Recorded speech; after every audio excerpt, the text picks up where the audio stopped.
বেহালায় বাড়ির মধ্যে রহস্যজনকভাবে আক্রান্ত অশীতিপর বৃদ্ধ এবং তার পুত্রবধূ। পুলিশের নজরে বৃদ্ধের ছেলের ভূমিকা।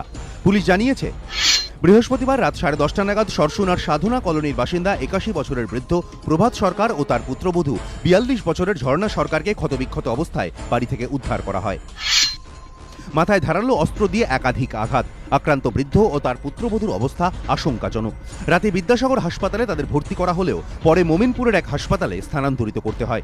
কিন্তু এমন হামলা সত্ত্বেও পরিবার বা প্রতিবেশীরা কেন কেউ কিছু টের পেলেন না, দানা বেঁধেছে রহস্য। পুলিশ জানতে পেরেছে, বৃহস্পতিবার সন্ধ্যায় বাড়িতে একাই ছিলেন বাবা প্রভাত সরকার। রান্না করছিলেন পুত্রবধূ ঝর্ণা। হঠাৎই ঘরের আলো নিভে যায়। প্রথম হামলা হয় ঝর্ণার ওপর। ধারালো অস্ত্র দিয়ে তার মাথায় আঘাত করা হয়। চিৎকার শুনে ছুটে আসেন বৃদ্ধ। রেয়াত করা হয়নি তাকেও। ধারালো অস্ত্রের কোপে লুটিয়ে পড়েন তিনি। দীর্ঘক্ষণ পরে সংজ্ঞা ফিরলে কাঁচরাপাড়ায় ননদ প্রিয়ঙ্কাকে ফোনে খবর দেন ঝর্ণা। মা শুয়েছিল, হঠাৎ করে কেউ একজন ঘরে এসে ফুপিয়ে গেছে। মাকে দাদুকে কারেন্ট অফ করে ফুপিয়ে গেছে। হামলা ঘিরে যখন এলাকায় হইচই, তখন দেখা মেলেনি প্রভাত সরকারের ছেলে স্বপনের।